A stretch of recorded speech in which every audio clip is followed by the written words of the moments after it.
Kelahiran Nabi SAW itu syarat dengan sejarah.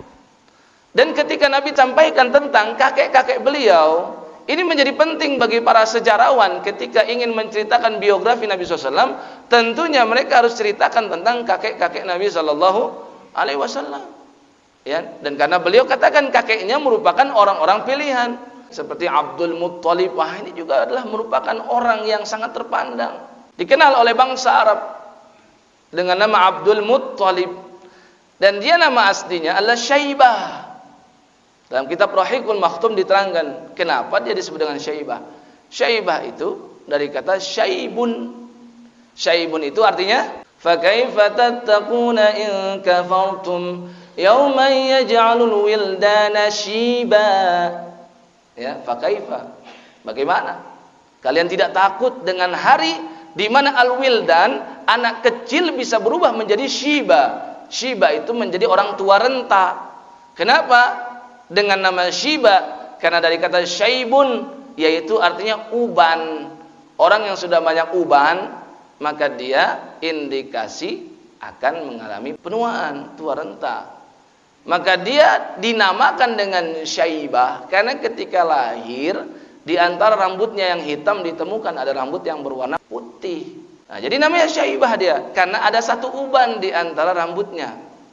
Tapi kenapa dia disebut dengan Abdul Muttalib? Ini juga ada sejarahnya. Ya, Hashim itu punya anak, ya, namanya tadi Syaibah. Ya, Hashim itu anaknya Abdu Manaf. Abdu Manaf itu punya beberapa putra. Di antaranya Hashim, ada namanya Naufal, ada namanya Al-Muttalib. Jadi beda ya, Abdul Muttalib dengan Al-Muttalib itu beda.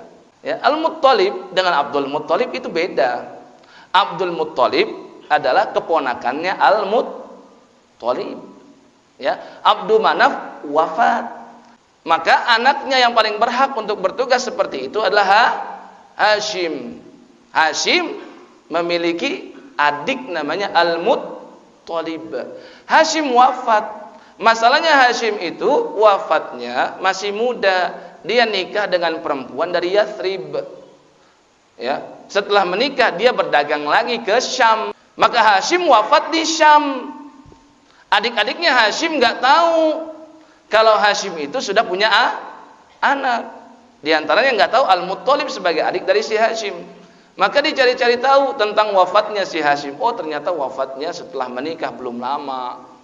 Maka akhirnya anaknya si Hashim dicari oleh Al-Muttalib, karena Al-Muttalib diaklamasikan tugas untuk rifadah dan siqayah kepada dia. Ya, maka akhirnya dia cari itu. Karena yang paling berhak adalah keturunannya Hashim, bukan adiknya si Hashim. Karena Al-Muttalib punya tugas yang lain. Dia cari ke Yathrib, sampai sana ketemu dengan si Syaibah. Dibawalah Syaibah.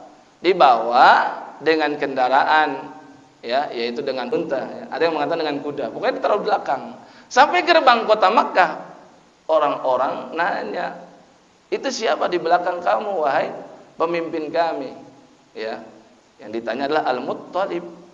Al-Muttalib belum sempat jawab, orang-orang sudah keburu mengatakan karena melihat pakaian yang lusuh dan dia masih kecil, itu Abdul Muttalib, Abdul Muttalib. Abdul Muttalib artinya apa? Hamba sahayanya si Al-Muttalib. Maka mulai saat itu dia lebih dikenal dengan Abdul Muttalib. Itu ada sejarahnya.